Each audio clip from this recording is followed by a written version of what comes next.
Just for the record, once again, my name is David Pitt. I'm chair of the philosophy department, and I would like to introduce the director of the program in Women's Gender and Sexuality Studies, Alejandra Marchevsky, who will read the land acknowledgement.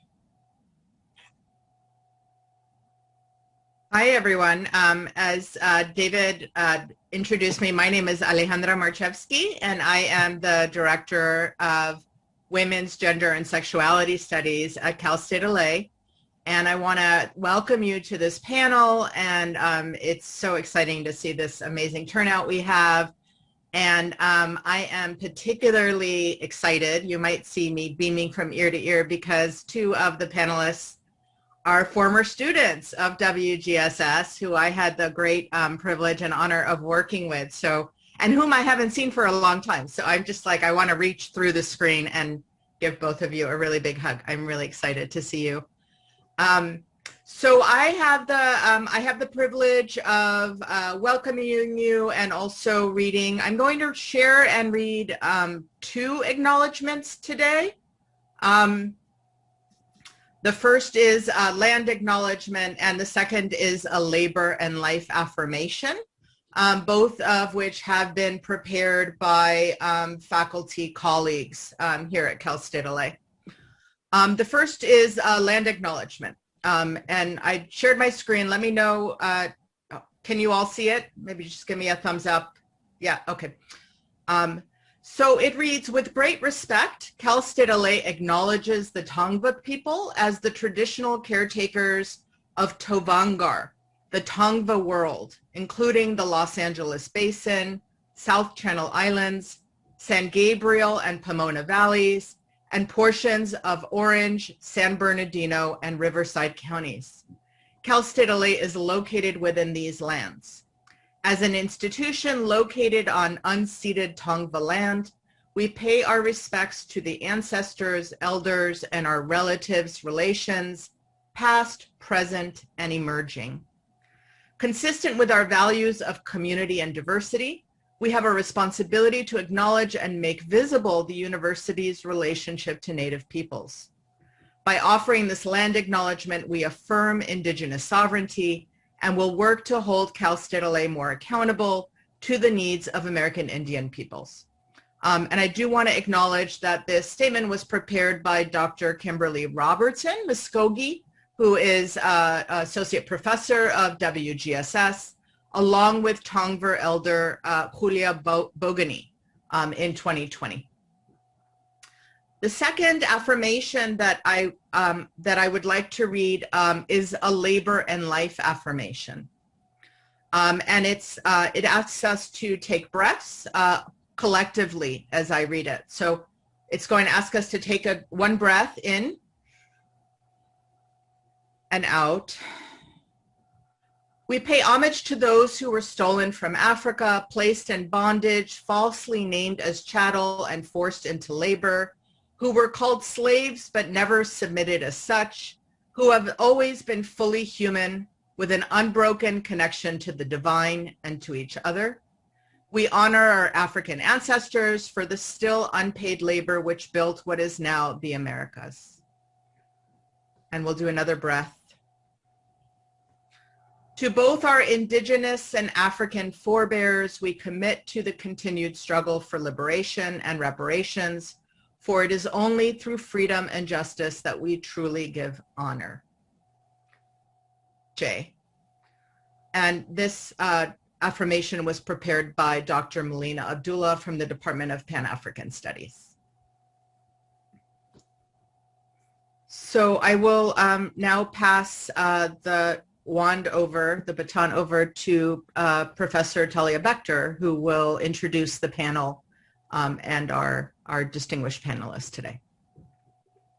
Thank you so much. I'm glad everyone is here.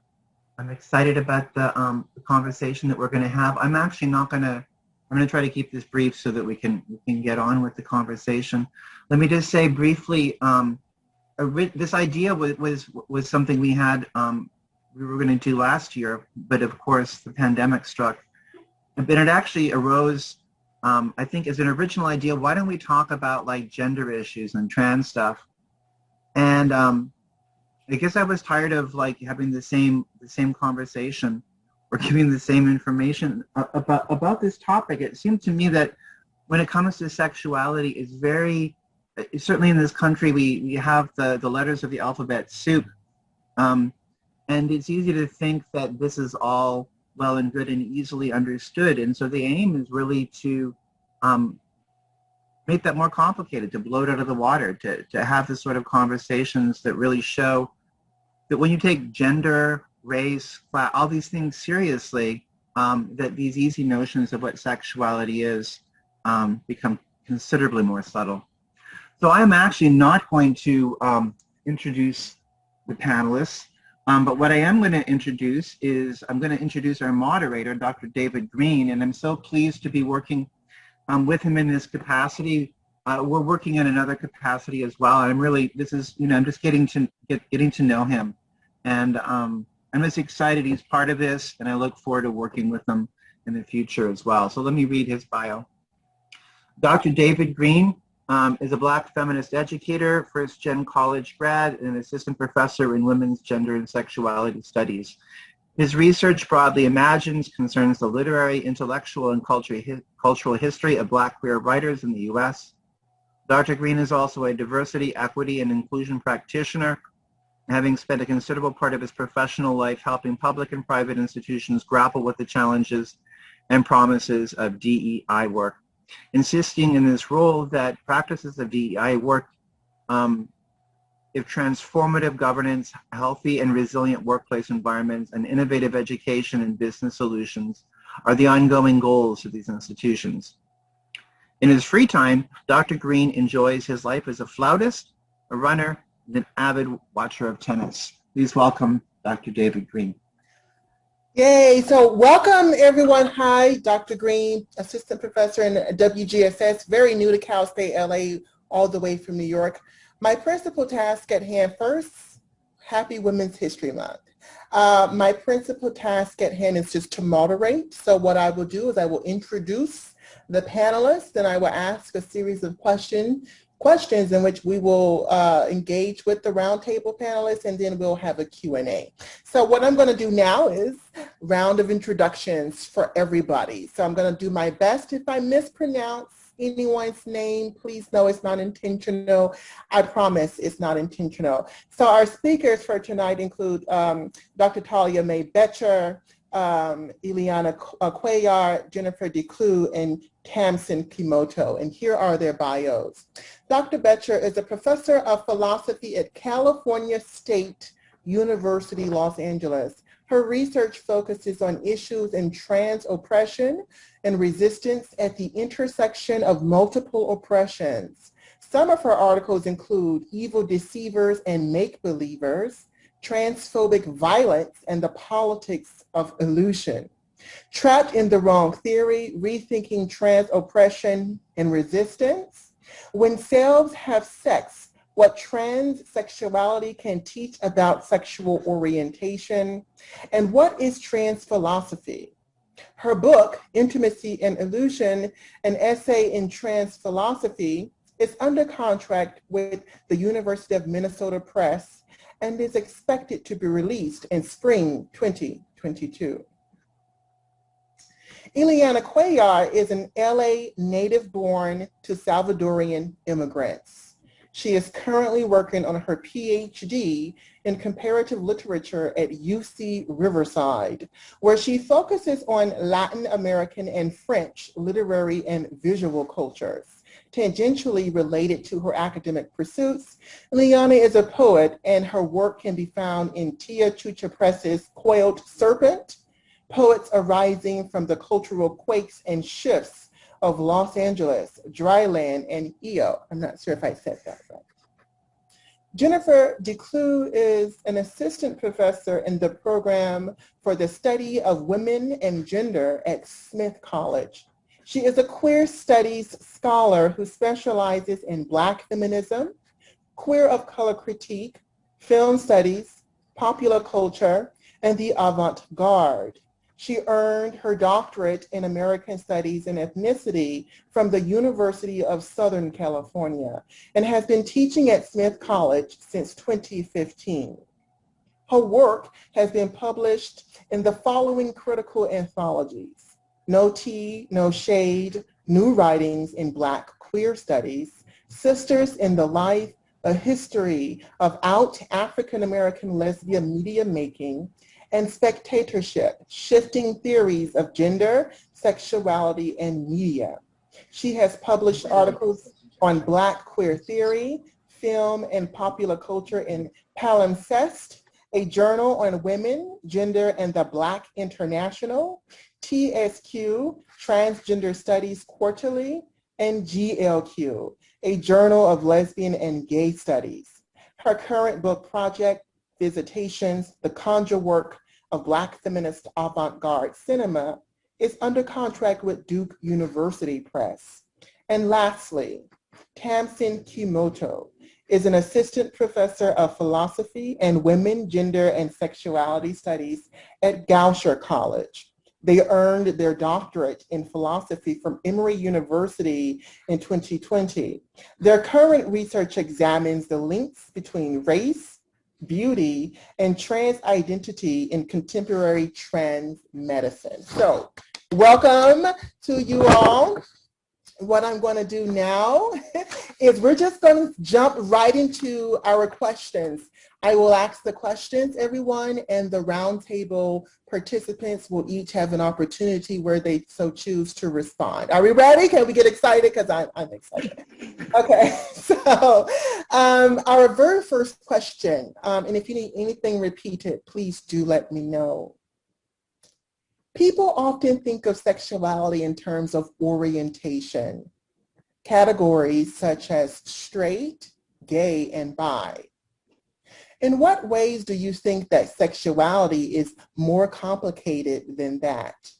For example, how might gender, race, class, and/or ability matter? How might the traditional sexual orientation categories serve to distort our understanding of sexuality? I'll jump in. Talia, go ahead. I'll do this simple, and then everyone else can, like, make it considerably more complicated. I mean, I'll sort of be frank. For me, reflections on sexuality sort of come from my own personal experience, and also, moving around in trans communities. But it has always struck me that, like, this idea of sexuality is focusing on sort of like the person we're attracted to, where this is always thought of in terms of gender. So typically either like a man or a woman, the binary there. And so we focus on that. But at least for me as a trans person, right, I've lived part of my life socially as a man in the world, and I lived, the other half as a woman, and, I've gone around the block a few times, and so I know what it's like to be, a man with a woman, a man with a man, and so on and so forth in various different permutations, if that is not TMI. But the point is, it became clear to me that, like, part of it is, like, not just the gender of the person, but what we're doing together, right? What they're doing and what I'm doing, and who I am to them, right? It's very different, to be, in a so-called straight relationship as a man with a woman versus being a woman with a woman. They're the erotics are entirely different. And so for me, I sort of wanted to, I was just thinking there's this emphasis so much on the gender of the person that we're attracted to, but there are all these other elements of sexuality that are left out, and they should be included. And I think to some people they could be even more important. And let me just sort of add to this. Once you start thinking about, like, how am I experiencing myself in relationship to this other person and they to me, and how does this mirror back and forth erotically, right? Lots of things can be included besides gender, right? I mean, I just, you know, a lot of work has been shown on sort of the racialization of sexual desire, right? So that immediately can become implicated in eroticisms. And, you know, it goes on from there. So I'll just sort of throw that out as sort of a basic starting point and let other folks go where they will. I can jump in. But before I answer that question, I do want to say that it's wonderful to be here. This is where I began thinking theoretically in my life. Professor Marchevsky and Professor Bettcher are people that taught me how to think in many ways critically about gender, sexuality, race, ability, nation, thinking itself. So I just feel like I wish we could be in the same place. I adore you both, and I'm so happy to meet Dr. Green and Tamsin and Iliana. The last thing I want to say by way of just acknowledging what we're doing here or what has happened so far is the affirmations that we read at the beginning. Like I certainly have had land acknowledgments be a part of panels and conferences, but not those kind of land acknowledgments and not the kind of affirmation about Black people in a space. So I really appreciate hearing those, and I will carry those with me and try to bring some version of that to the work that I do in public. So thank you for that. You know, I think for me, the way that gender limits sexuality, again, has very much to do with my own location in terms of gender, race. I think in some ways religion, you know, I was raised Catholic, so there's this level of forbidden or taboo that absolutely informs my desire. But I do think about the limitations that race and gender play on my ability to understand and experience my own sexuality. Like what's reflected in the world about Black womanhood and sexuality is so damaging, and there's the tropes are pervasive, and so there's like a response to the way that Black women are understood in the world that impacts what I allow myself to like or not like. And then so to give myself permission to ask myself that question, like, what do I like? I mean, it took a really long time in my life to even be able to ask myself that question, and then to try to answer it. It's a different story, you know?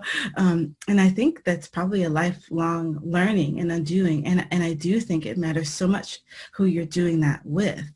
And like the level of engagement or communication and all of that impacts the ability for me to be able to understand my own sexuality.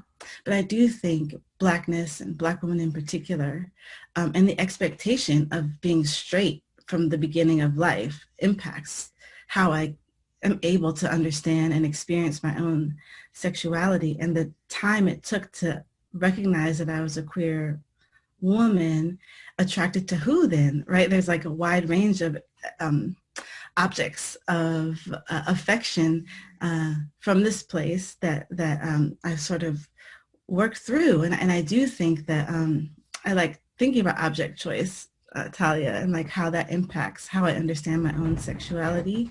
And I think it changes, like what you said, like what we do together changes and shows me different parts of myself and my desire. And I think it grows over time as we develop, as I develop as a person, like what I'm willing to try or willing to do, or what I understand myself to not like, you know? So there's ways that moving beyond the limitations of race and gender and like morality enables me to sort of ask myself that question and try to answer it. Yeah. I can go next unless you'd like to, Iliana. You go ahead and I'll follow. Yeah, it's great to be here. I wish I could actually be in LA. I haven't been back in many, many years, and I really miss it. Um, this question prompted questions for me, in part because I wondered if we actually do tend to think of sexuality as orientation. I think we definitely tend to think of it in terms of identifications, but I wondered to the extent that we actually do think of it as an orientation, which, following like Sarah Ahmed, I'd want to think of as a way of being turned in the world, and also like a way of the world being turned to us.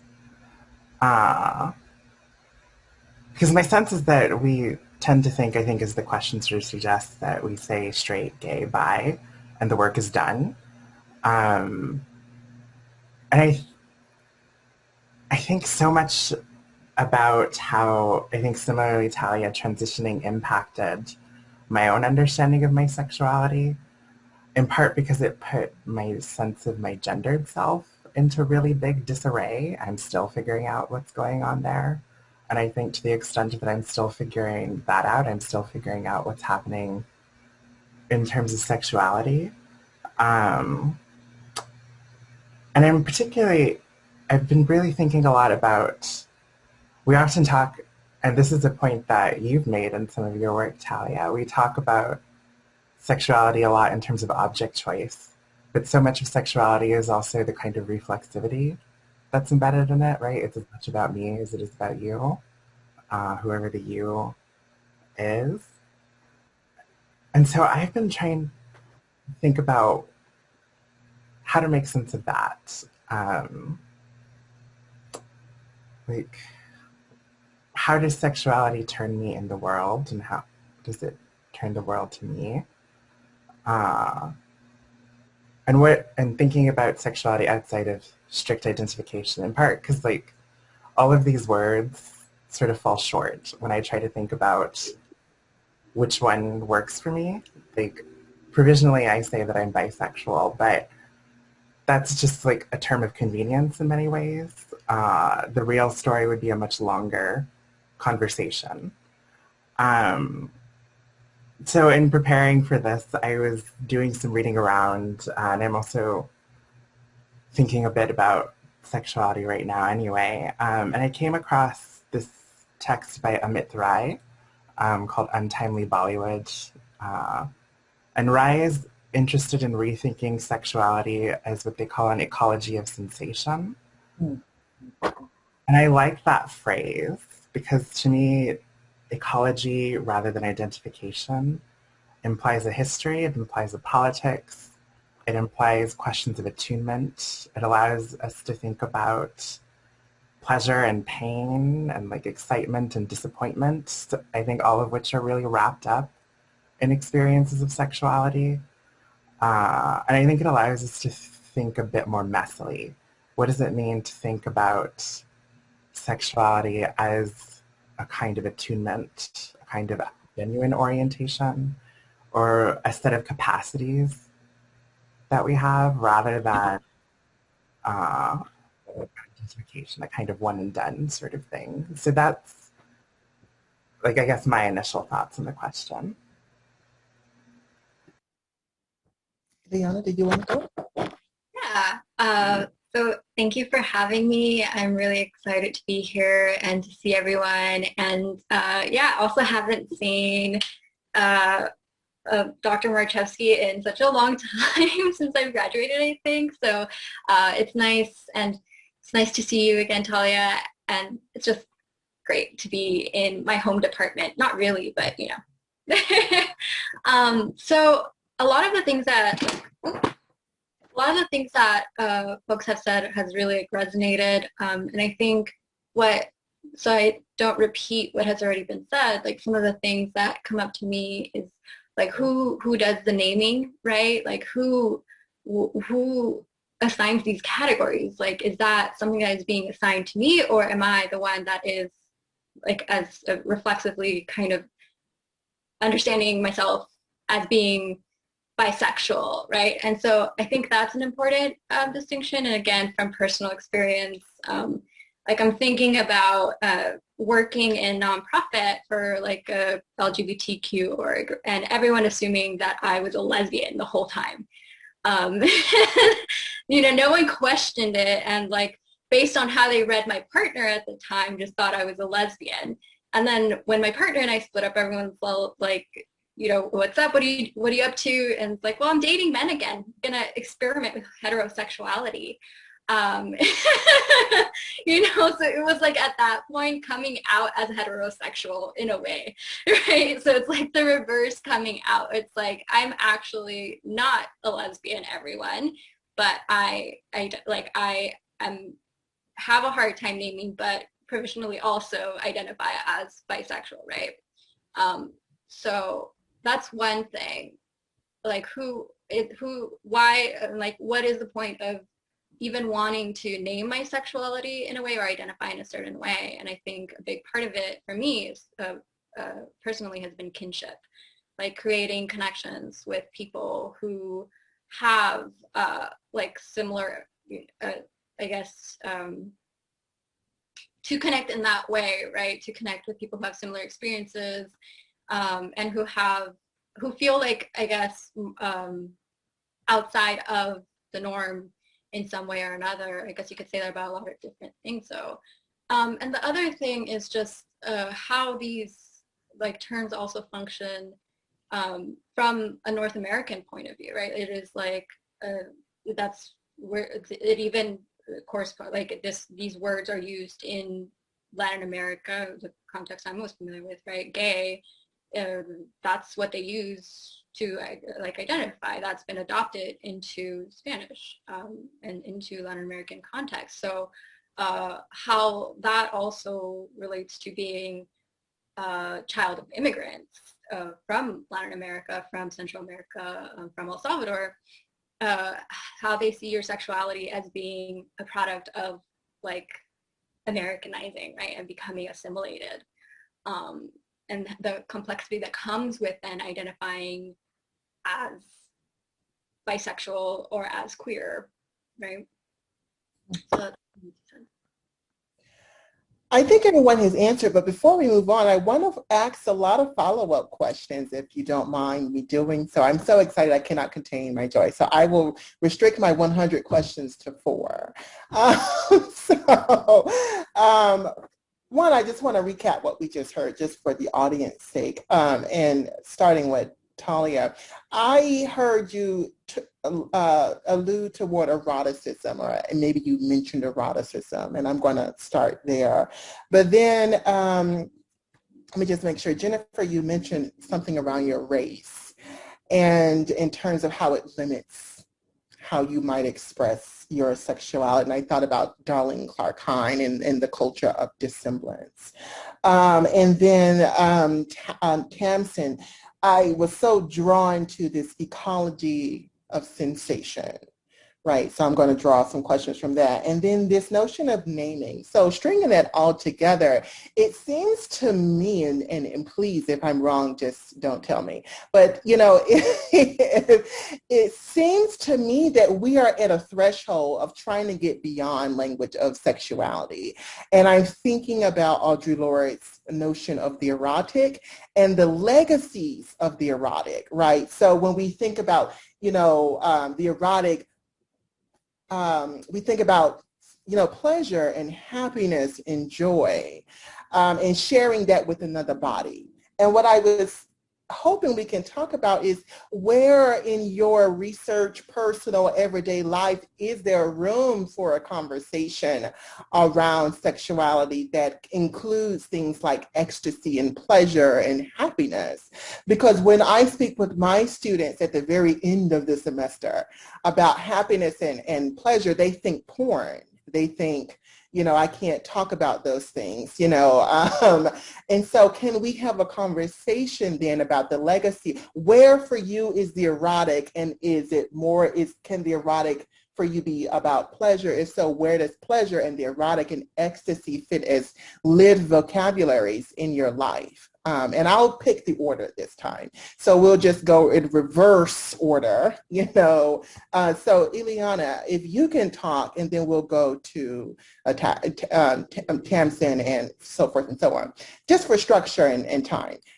Can you speak about the erotic and its kind of languages around happiness and joy, and where that is for you, and how does it help us get to this ecology of sensation that is beyond just sexuality?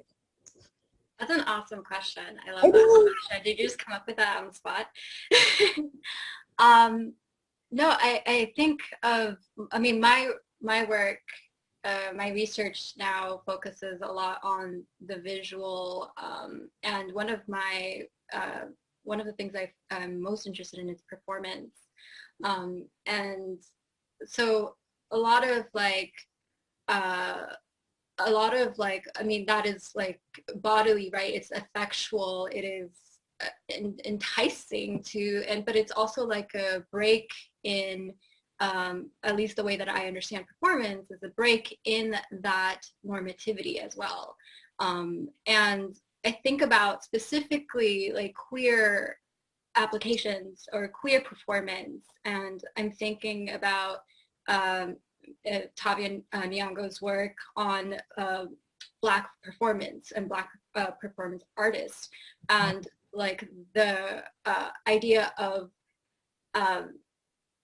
like, so like the application of jouissance, right? And like the over excessive of like pleasure, the over excess of pleasure, and the fleshiness, essentially, right, of performance in conveying that joy to an audience. So I'm thinking that's kind of where I see it in my work. And as a poet, right, having that, being able to kind of evoke those emotions that are erotic, that are very like related to the body, are very sensual, through poetry, through words, is a goal of mine. So yeah, and I think Tavi is talking about the fantabulous, right? This idea of something beyond the ecstatic. Maybe I'm wrong, but yeah. That's wonderful. So is it Tamsin? Are you next? Right, you're next. Okay, so yeah, we're just, everyone, I put reference to Audre Lorde for the folks in the room who might want to refresh. Go ahead, yes.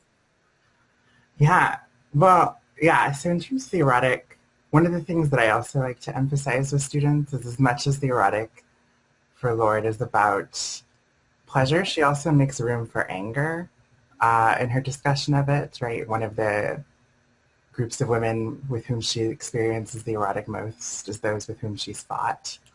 So I like to think about the erotic in terms of the broad spectrum of emotional spaces. So I think outside of the academy, one of the places I experienced it most is in protest, and in the real kind of energy that is present in protest spaces when so many bodies are acting in concert and even discordantly sometimes, right? Speaking and presenting a claim against power, right? And especially those kinds of protests where things are happening, like when someone brings drums, right? Or one of the forms of protest that's really taken off here in Atlanta is the Cacerolazo, a kind of noise demonstration where everyone shows up with pans and we beat them to death, so you can't bring your favorite pan. But those kinds of spaces, I think, are where I feel, outside of academic work, this kind of erotic sensation, I think, most clearly. And since you also said outside of sex, outside of the sexual spaces, I think those would be it. And then in terms of my work, I'm very interested. I think there are a few people who said this. I think Jules Gill Peterson said this on Twitter recently, that she's really interested in reclaiming transsexual to focus specifically on the sexual aspects of transness. And I really relate to that. I think there's something really fascinating and powerful about thinking sexuality through transness, and transness as itself a complicated category that's compounded, transformed, developed, made possible by race, disability, class. So, I mean, one of the things that I'm working on right now that's way overdue and will someday be finished is just an article on the phenomenology of orgasm, on a phenomenology of trans orgasm, and what that might show us about sexuality. And I think that's important because, and we'll get to the last two, because when people think sexuality, sometimes words like pleasure and orgasm it's not brought up because we become so respectable in talking about sexuality. Like, I was just talking to my students about what makes a good queer, and versus the bad queer is coming out of, we were talking about AIDS, the AIDS crisis, right? And how the AIDS crisis underwrote kind of a queer respectability, and that gay men don't go to bathhouses anymore. If you want to be a respectable gay man, you go get married, and move into the neighborhood. So we have to reclaim some of these, what probably were some radical terms, but now today might be a little whitewashed or even not spoken about. Jennifer, and then Talia. Yeah, that was a beautiful follow-up question. I really appreciate it. So what I think I can add to the conversation about the erotic is the way that Lord is thinking about the erotic as a resource, as like a wellspring out of which you can draw power, or where your power resides is in the erotic. So some of it is about sex and pleasure and desire, but I think she's even sort of distinctly saying that's not what she's talking about necessarily. It's about a knowledge of self that is something that you know, that you have, that the world around you actively tries to take from you. Like your intuition, like ways of knowing and connecting with people that are valuable, that might not be sexual, but might be sensual. So I think about like food and dance and a conversation that produces, or that sort of taps into the erotic. And that certainly can happen during sex, but I think she's asking us to expand it a little further, to think about erotic as power and how we can use it, and how that is a resource that dominant power cannot take from us. Right.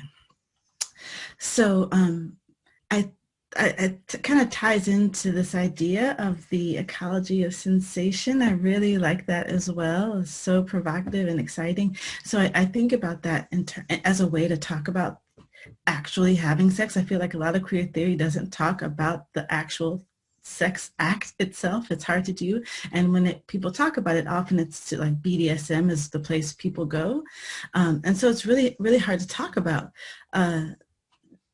What do you say? It's like trying to describe a dream in some ways. I think it's difficult to analyze, but I think ecology of sensations is such a wonderful way to do it, because what it makes me think about is all the things that we bring with us when we come together with another person or people, like all of the histories that we all have, sexual histories, sexual experiences, how they can get sort of touched off by being with another person, and how much that plays in the background of our lives and experiences that we don't actually bring to our consciousness. But I think it's a huge part of sex is, our whole lives up until that moment, depending on what we do, any moment from that time can come forward. And so I think like staying present with somebody is, because I think that's where the pleasure comes in. Like that pleasure sort of can like bring us to this present moment. What's happening? I think orgasms are good for that, right? At some point, like everything else kind of falls away. So, but I think that a lot of what we're working out and working through sex has not necessarily to do with the people that are in the room with us. And I think acknowledging that is important. And I think this idea of the ecology of sensations can help think about that, like queer time and how we might be here, but we also might be in 1992, right? Someplace else, some other time, doing something else, right? Like being able to hold both of those things at the same time as a part of our sexual experience, as a part of the present, is really, really important. And I think maybe talking about it might be sort of the erotic, being able to recognize that as not something that's inhibiting us, but maybe just a fact of sex and sexuality in the present that's full of all of these different experiences. If we are open to it and can share it and speak about it and know it, I think that could be consistent with Lord's idea of the erotic and the power in that. So I write about it. I feel like I'm talking along, but in like through film, and talking about film, I end up talking a lot about what's represented and the act of sex and what's present in a scene, and what's being worked through in a scene. So in my work, it comes up that way. Mm-hmm. Talia, did you want to add to anything? I do. It's great question, David. Thanks for it. And I mean, for me, this is, I guess, a tough one to speak to, but I do like, Tamsin's sort of let's think about the full repertoire of, I guess, effective investments in the erotic. So, maybe happy, maybe ecstasy, maybe anger, maybe other feelings too. And I think that, I'm also interested in ways in which the erotic can involve these conflicting or ambivalent feelings that really sort of like get into these paradoxical modes. And I sometimes am inclined to think that that's really important to a lot of eroticism. I won't totalize on it, but I mean, so my own work is very much focused on intimacy and distance. And that's a broader notion, way broader than sexuality, the erotic, or but I think that all of the time we're like, negotiating how close or far we are from each other, either, physically, emotionally, in so many different ways. And I think that eroticism really takes that on in a lot of complicated ways. So, I mean, and so for me, I think a lot about vulnerability. I mean, the experience as sort of like self-conscious vulnerability and what it is to be vulnerable to someone, and the erotics of that, the erotics of, I believe, Jennifer, you were talking about being present for someone. So being there with someone is itself already vulnerable. It could be there to be present in someone else's vulnerability. But I guess, I think that there are so many complicated effective investments involved in that, and I do believe that they're intricately bound up with the erotic. And I think that it is in some ways a useful notion, because so much of what we're talking about with the erotic as power, as beyond the sexual, still has to do with our relationships to each other. And as Jennifer was talking about it, this Lord's notion of the erotic as power, what do I have, what, I guess for me, thinking about what capacities do I have for closeness within me for others, and in what ways do I need to, I mean, it's not always, closeness is not always good, sometimes distance is great. How can I cut off this forced intimacy, this forced vulnerability to find a kind of internal dignity, right? As a kind of, so, I guess that's what I focus on in my work. But I also will add that sort of talking about it now is vulnerable making. Like I'm finding this as sort of a participation in that mode of intimacy. Okay. Speaking of power, our next question, thank you all for those responses.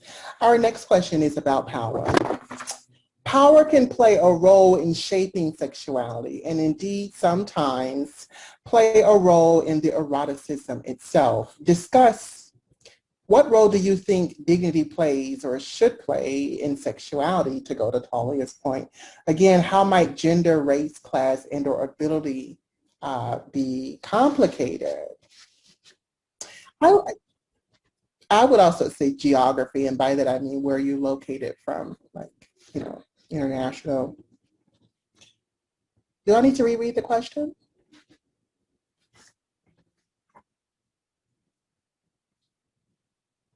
Yeah? You want me to reread it? Okay.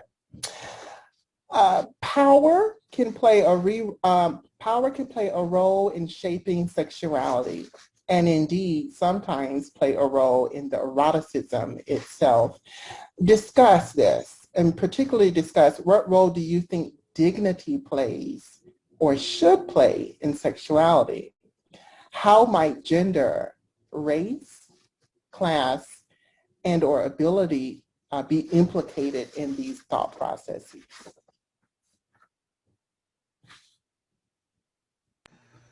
I guess I'm getting tripped up over dignity. I would, yeah. I don't know. Does sex need to be dignified? Well, let's think about, though, and maybe Talia, you might want to say more to this, but I don't want to get into the conversation. I would say think about the dignities in multiple contexts across the 20th century. And I always think about how the AIDS crisis when it comes to the culture, particularly because I research it, but you can think about the church, you can think about rearing, I don't know. I think it's an open-ended question. Does sex need to be dignified? That's the answer. Talia? Yeah, I mean, I think I was responsible for primarily crafting that question. And when I read it, it kind of like the dignity smacked me in the face too, a little bit. And so I hear that, but I think that, the idea was kind of open-ended, like, is there a place? Like sometimes what you're doing isn't all that dignified. Maybe that's the point, right? Maybe that's the point. You don't want the dignity. But I think I was raising it also in the context, though, of power, and sometimes ways in which our dignity can be stripped from us in a sexual context and what that feels like, right? And that sort of both, and I'm going to count this as my part speaking, so don't worry about it. Both like, in a genuine sort of like, joyous eroticism versus something that is inflicted upon you. And I say this as a trans woman, I've experienced it so many times, back in the day where if I was with a non-trans guy, I almost had to hide who I was as say a grad student, as a philosopher, and they had it in their mind that, the common assumption is that I wanted to be a housewife. Like that was like my all-time goal. And there was a way in which I felt like, because I enjoyed the eroticism and I enjoyed the closeness, I showed up for it. But there was a way in which I sometimes felt like I was debasing myself. Another example, there was this drag bar called the Queen Mary in Studio City. And when I first transitioned, I went there a lot and I found it very validating to my identity and sexually as well. And, I met a lot of, interesting people there. But later on, as I sort of like became older in my transition, I couldn't go there. I found it positively degrading and invalidating, and it was not something I really wanted. And so I guess that's sort of like, that's one aspect of the way I was thinking about it. And then I was thinking about it like, you know, this sense of like,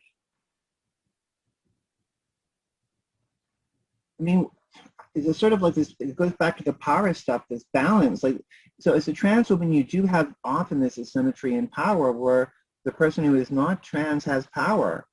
And as a trans woman, one does not, right? That seems like bad, right? But then to what degree does one eroticize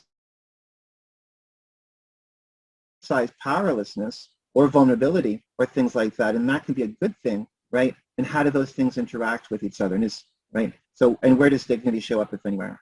So I guess that's my explanation or apology. I mean, both can be true.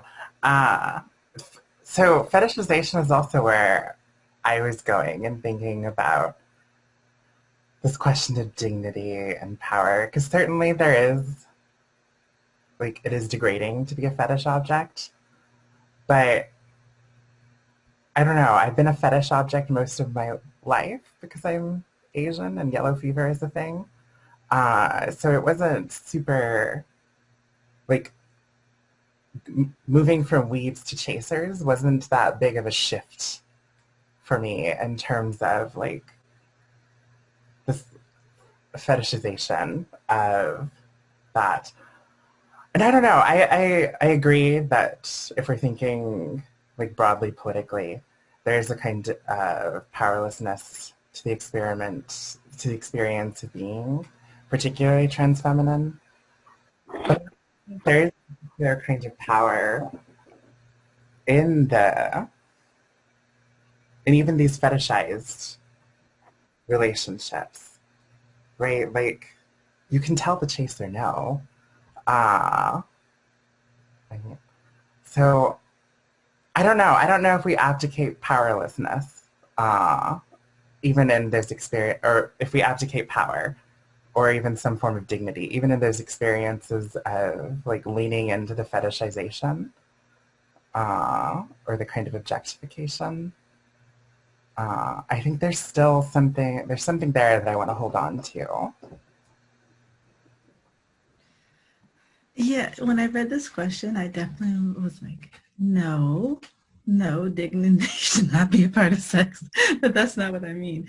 I think, but it made me think about the question, because I think it has to do with respect, and I think it has to do with being seen, you know, and I think there's all kinds of play that people enjoy that don't have anything to do with dignity, you know. And I think, just coming from my own background, that I think that what I understand as dignity has some sort of morality associated that kind of gets in the way of like really letting myself think about what it is that I like or want to do, or like acknowledge the things that I fantasize about or whatever.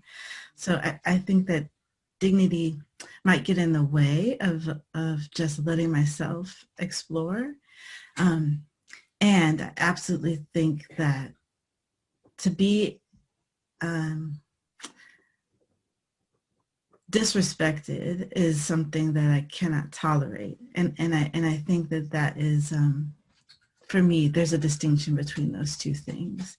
I think dignity kind of makes you think a little bit about the politics of respectability, right? And that inhibits my sexuality. But being seen and recognized for who I am, and like what I like and what freaky it is or not, and be respected and seen is what I need. Yeah. Iliana, do you want to add anything? Yeah, a really interesting. I mean, this reminds me of that recent article that came out by Rudy Giuliani's niece or something. I don't know if anyone else read this, but it's like about being a unicorn, right? And so, like, you know, she talks about, I mean, it was fascinating. It was, she's talking about being a unicorn, which goes back, I think, to fetishization, right? Like, to fetishize a bisexual person as like this mystical being that you encounter and for your own like erotic gain, right? As like a heterosexual couple, usually, right? And it's usually a woman. That's, I think, that's what we think of when we think of a unicorn on like a dating app or something, finding a third. And so she speaks about it as like this, from like, as a, like, this empowering her instead, right? So like taking, I think, that narrative of like fetishization, being a unicorn, and using it like as, talking about it as a or as a source of empowerment for her own sexuality, and like even coming to terms with her bisexuality. I mean, I thought it was a really interesting read, and really like kind of turning it on itself, because I think even in like some, like, I think even like it's a common trope, right? Where queer women don't want heterosexual couples hitting them up just to have sex with them. But what if they do, right? And what does that look like as a source of empowerment? And for Woody Giuliani's niece, is that it is like a source of empowerment. Yeah. You know, I don't know if I have follow-up questions, because I want to try to get to at least one more question. But Jennifer, right when you were saying respectability, I said to myself, this sounds like respectability politics, you know, and I don't want to undermine the power of the question, but I think this is a question that Black feminism has addressed. And if you think about hip hop feminism, right, and if you think about the recent WAP song, right, with whoever sung WAP, and I remember the backlash, the praise in both the backlash, and it's always a backlash when a Black woman decides to talk about the power of her body and her sexuality, and then how some folks read that as you're being too much and you're not being respectable, and you cannot talk about your body in such an explicit fashion. You have no dignity, you know. But Black feminists always say, and I try to teach Beyonce and Nicki and Megan and Cardi B to really help people think this is how you work against those tropes of Black sexual political respectability. And so that's just my response. I don't, it's a very challenging question about sexual dignity. And I would say this is the work of Black feminists. They have, I think, really did a lot of work around this, if we think particularly about women in music and Black women in hip hop feminism, chicken heads coming home to roost, right? So that's all I'll say about that. I go listen to, is it Megan Thee Stallion and Cardi B and WAP, you know, and then go listen to the conversation that Megan and the Congresswoman Maxine Waters are having about WAP, you know, and such. But it is a very kind of explicit exchange, right, around Black women's sexual body politics or body politics. So I'm thinking that we can move to a Q&A. It's 5:32. Are we ready to open this up? Do you all have questions? And what I would, I think Talia is going to manage the Q&A. But if students, we would love to hear from you. This is an everyone type of conversation. So if you have questions, students, faculty, staff, please do ask them, and we will proceed from there. Thanks, David. Yeah, so I think the way to do it, I think that we have like a small enough group where we can just do, use the reaction button. So I just want to walk you through this. So there's this little reaction thing on your Zoom. You can hit that, and you can use that to raise a hand. So if you do that, then I can like keep everything in order. And I think I'll be able to tell if you're a student or not. But to make sure, if you're a student, because I want to like give priority to students, at least we'll alternate between students and faculty, is I'm going to show you. So like, hear me, I'm raising a hand. But then if you're a student and you want to make sure you get heard, you could also do this. And you can use the green check mark. That way it will help me if I don't know that you're a student and you want to make sure you get a chance to ask a question. Is that fairly clear? And so your question can be to any one of the panelists. It can be to everyone. and I'm just gonna like, put David as part of it too, because, he knows a lot about this stuff. There's a lot to say. He was telling me earlier, I'm going to telling you, he was telling me earlier that he was like too tired because they've been working him as an assistant professor, and that he wasn't capable of any further ideas in the panel. And I laughed because I knew better. Anyway, thank you. Okay, so I will now, if you want to get on the list, just, raise a hand for the reactions.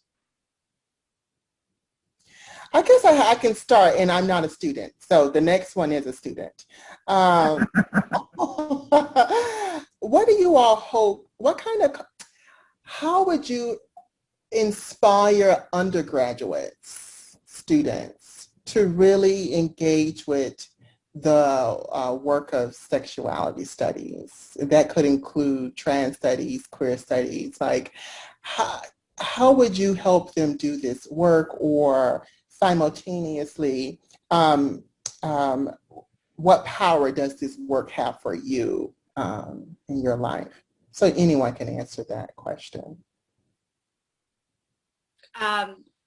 Well, I'm a product of a lot of the people here, and so a lot of my ideas are definitely inspired by Talia's work.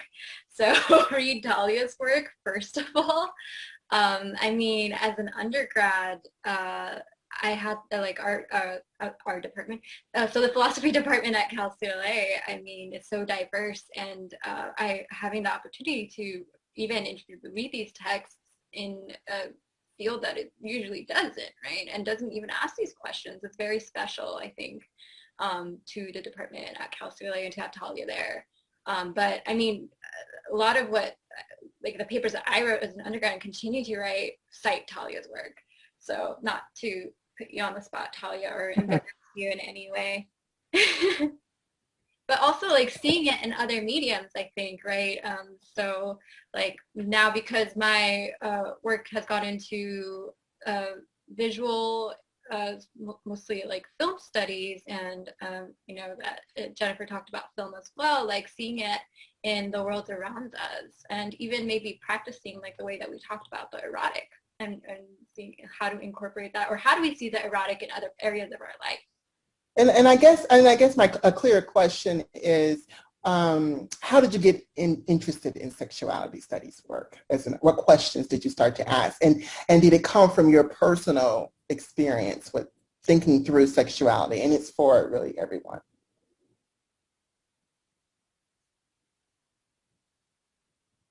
I mean, I guess I'll answer both of those questions. One, getting students interested, and then one, how did I get interested? Some of my students are here, so I think, I don't know, I think students right now, at least, are very interested and excited to talk about sexuality. And I don't know if it's a generational thing. I don't know if it's because we've spent a year in quarantine. I don't know what the reason is, but I've taught sexuality studies and I'm teaching queer theory right now. And yeah, I don't know.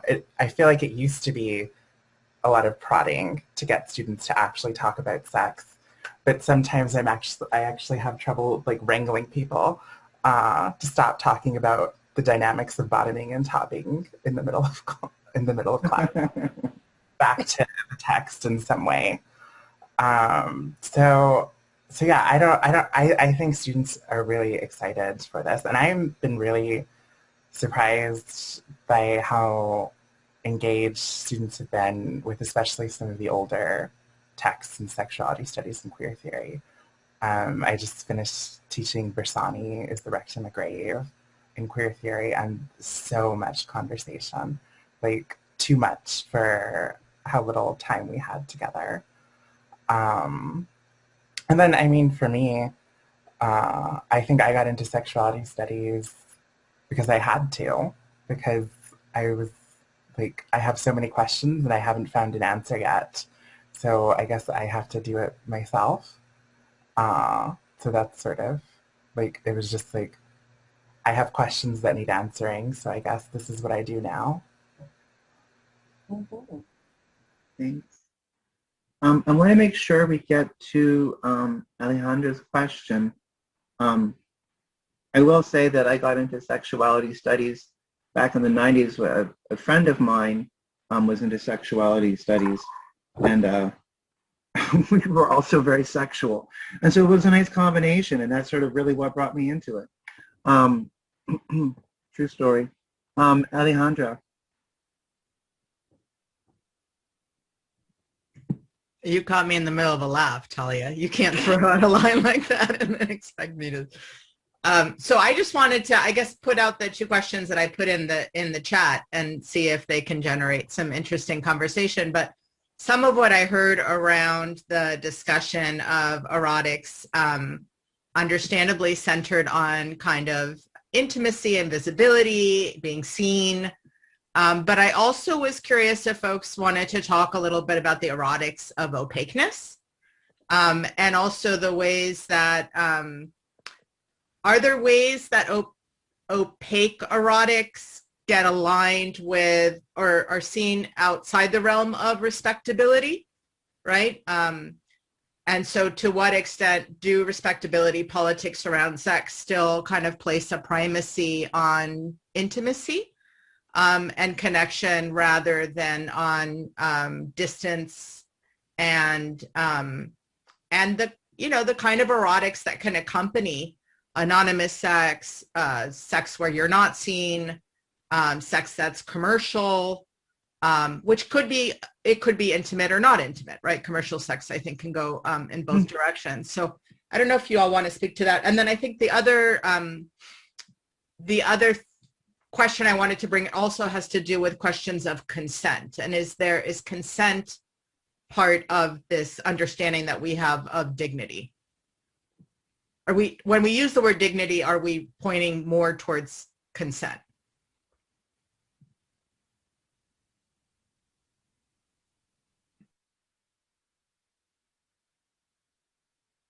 I mean, I guess I'll say a little bit about it. Since I'm the one who introduced the unfortunate word dignity, I'll take full responsibility for it. Gosh, I feel so ashamed. I'm sorry. I want to be clear that when I was talking about intimacy, I didn't necessarily mean emotional intimacy or all like smushy mushy intimacy. I mean physical intimacy in a sense, like also just a sensory contact. And we have boundaries governing access, right? And then we play with those boundaries sexually. But it doesn't require any kind of emotional intimacy of any sort. And so when I thought of opacity or distance, I was thinking, yeah, certainly there can be, you know, forms of the erotic that involve distance, especially if you're dealing with asymmetries and vulnerability, right? So that's one possibility. I was thinking about consent and dignity, and I think that there's a deep question here, and I guess I'm thinking about it within sort of like, so for example, a BDSM context, there's a lot of, I think, complicated ethical issues there, you know, especially if you're dealing with sort of like some really sort of like deep BDSM relationships or play, right? So if you're doing, for example, a humiliation scene, right? How deep can that go? Or is it sufficient for a person to consent for it to cease to become, right, a possible bad humiliation, right? Well, I think that, you know, the easy answer is, well, if you consent, it's fine. But I actually think that it may be considerably more complicated than that, right? I think that sometimes what we're talking about is not just consent, because there's certain things we think we can't consent to, for example, right? I mean, you think that no one can consent to, can someone consent to be fully disrespected? Right? Is that possible, or would it have to be simulated? Anyway, the point is, I don't think that all of these issues around around dignity and shame and so forth necessarily are made or broken, you know, in terms of sheer consent. I suspect there's a more robust conversation that needs to be had around it, if that makes sense. Does anyone else want to take that? Hey, I have a thought, not about other than that I like this question of the complexity of consent, thinking about that. Even in non-BDSM encounters, I think consent is a really complex issue. But I'm really struck by this question about opacity and transparency. And I'm also thinking about like a kind of refusal of transparency. Like, and I'll tell you, like, the exact experience I'm thinking about is dating apps, right? And like, I don't know if you're familiar with the interface or anything like that, but one of the things that Tinder has done recently is that you can put your gender, right? Recently, within the last 3 or 4 years, I don't know when, you can put your gender, and I do. And one of the things that so transparency, one of the things that continues to surprise me is the number of people who match with me or swipe on me who have in their bio that they don't date trans people, right? So that kind of refusal of transparency, I'm really interested in thinking more about those kinds of dynamics. And opacity, I think, is also really interesting to think about in the context of, like, most of the dating that we're doing right now is digital, right, or virtual in some way. And all of the opportunities for cultivating a kind of opacity that show up when we don't have to physically show up together. Those are like really scattered thoughts, but these are all the things that your question is prompting for me. Yeah, I like this idea, the idea of this question, and I think it changes depending on who we're talking about. So I'm thinking also about Talia's evil deceivers and make-believers and this expectation of disclosure. And at the same time, I'm thinking about Darlene Clark Hine and the culture of dissemblance and this expectation of non-disclosure or not even being able to have your desire available to yourself. So I think it depends on where you're coming from, whether or not opacity is freeing or limiting. And it's funny because I didn't really think about like anonymity as a way. It's not a frame of reference for me, so I appreciate the examples that you gave, and how there's a way that it can be super erotic to have intimacy with a stranger, basically. I think that could be super exciting, and part of the excitement hangs on the anonymity or the opacity, or the randomness or the temporariness. I do think that I just like all the different directions this question takes us. So those are a few thoughts.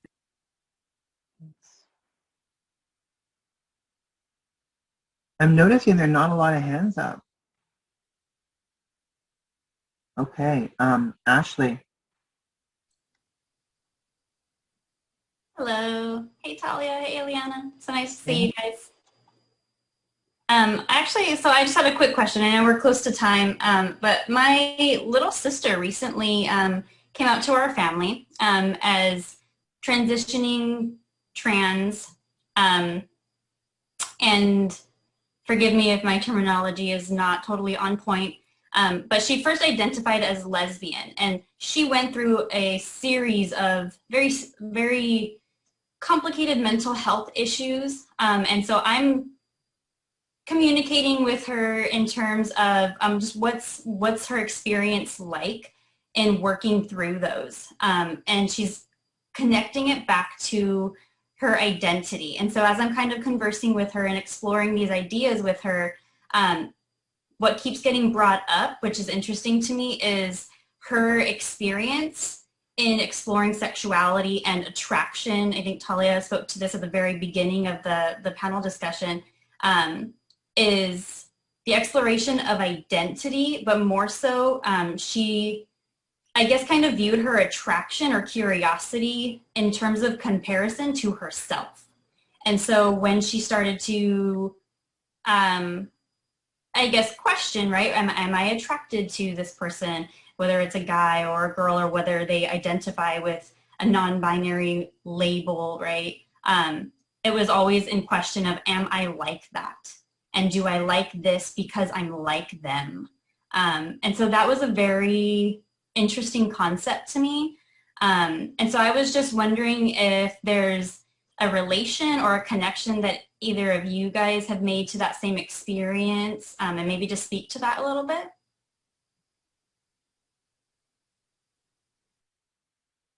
I mean, I think it's all like kind of complicated, but I mean, I think that, I mean, for many of us, sorting this through isn't easy, right? I think Tamsin was saying, right, that, you know, there's still like working it through, and I feel like I'm still working it through. It's been many years, you know. So, you know, how we make sense of, you know, who we are and how that relates to sexuality and a bunch of other things, you know, it takes time, and it takes you know, experience, I suppose. You know, for me, I went through periods where I wanted to try things on. Like I figured, you know, man, it would be a lot easier if I was like a gay man, and so I was like, you know, it'd be like cheaper too, and so maybe I should try that, you know, all the time knowing that it wasn't going to work. But I mean, like, I guess that, I mean, I don't know if I'm really answering your question other than to say that, like, you know, in the real world, for many folks, it is about like trial by fire and trial by error, and really trying to sort this stuff out. And it's not easy, and it can really, I mean, when I was going through transition, I really feel like I was not necessarily well when I was going through it all the time. Like, it was very challenging. I didn't know if anyone else wants to add anything. I mean, I can just echo, I think, a lot of what you said, Talia, that it's all very, and I think that's the problem with our fixation on these labels, is that they capture the entirety of what our experiences might be. It is very much like a figuring things out as you go along. And even like, yeah, like trial by fire is a good way, trial and error, a series of mistakes, a series of happy accidents. I think all of these are appropriate descriptions, but yeah, I mean, it sounds normal to me, I guess, your siblings' experience. Thanks, Tamsin. I see another hand up. Wes. Hi there. I'm a PhD candidate at the University of Washington, and Anna Lauren Hoffman sent me this lovely link today to join y'all's conversation, and I'm excited to be here. And Tamsin, you brought up dating apps, which is my area of research.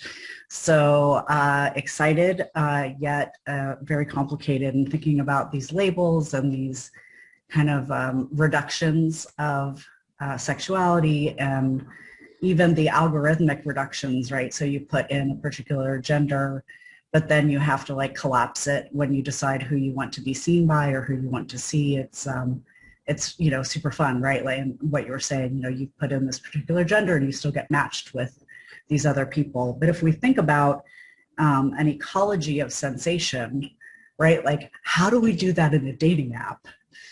Right? Like, is it possible to like expand? Like, we have, you know, I mean, dating apps have so been built on heteronormativity.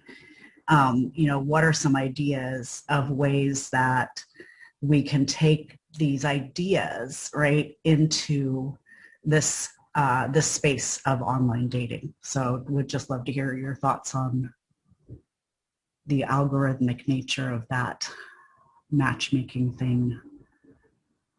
Thanks, Wes. Tamsin, you want to take it? I can try. I'm a bit of a Luddite, so I don't know how the algorithm, and I don't know how the algorithm works. Nobody knows.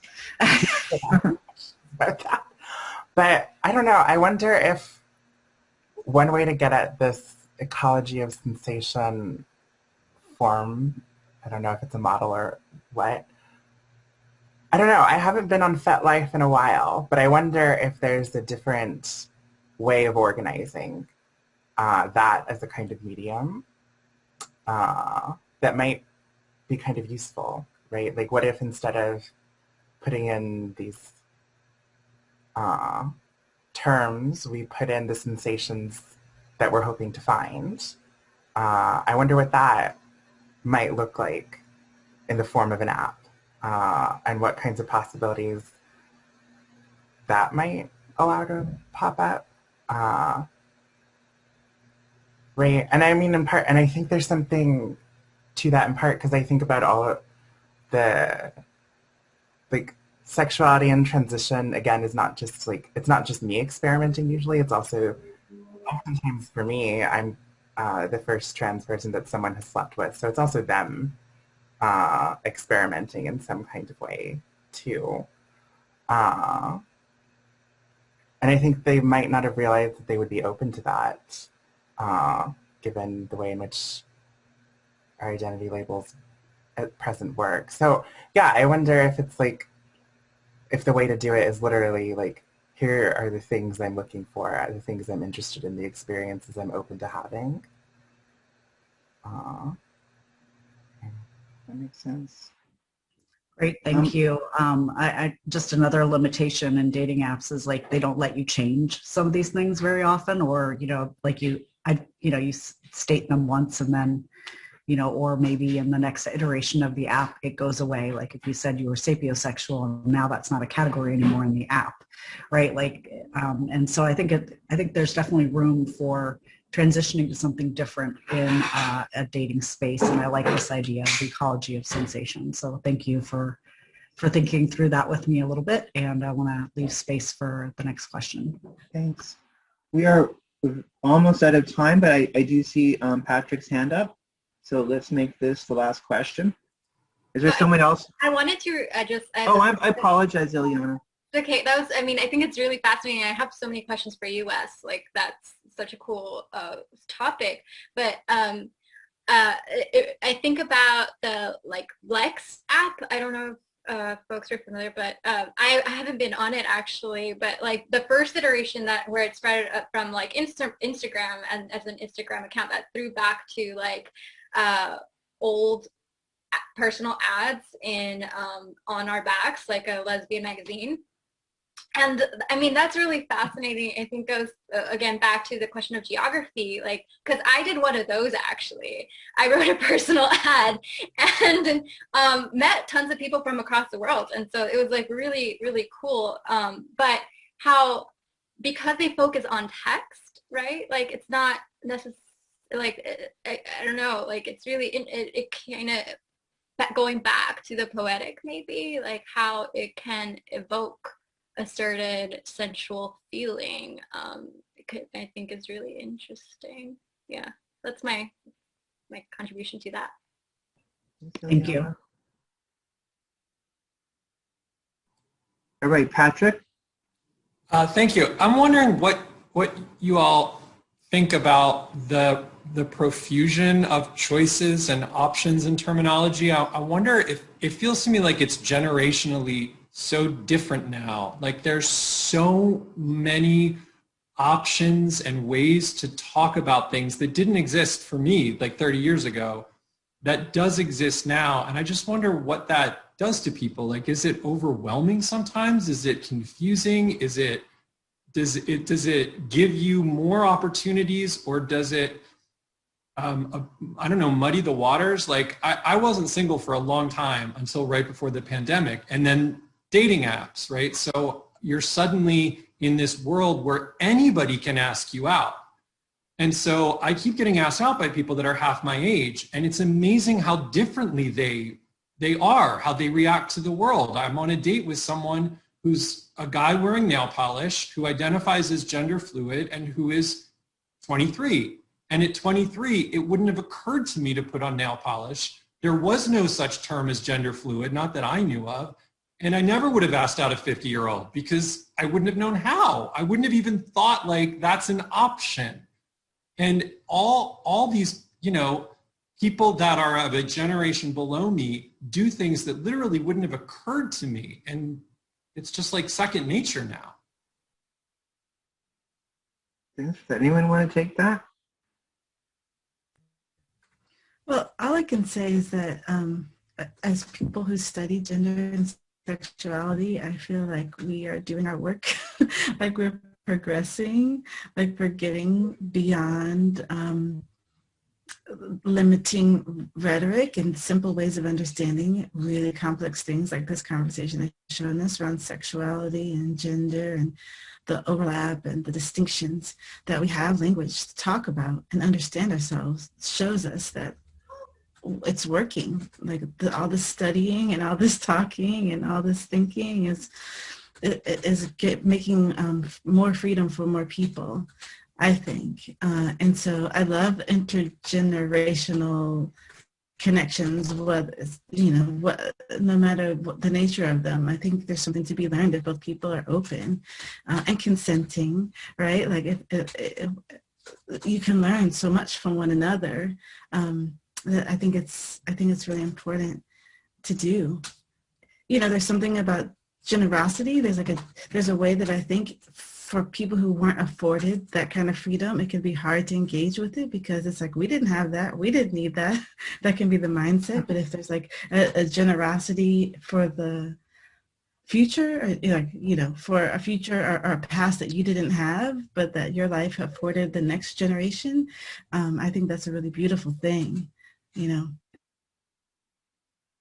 It's really almost a beautiful way to end, I think. Unless someone has something else to say. But no, beautifully said. Thank you.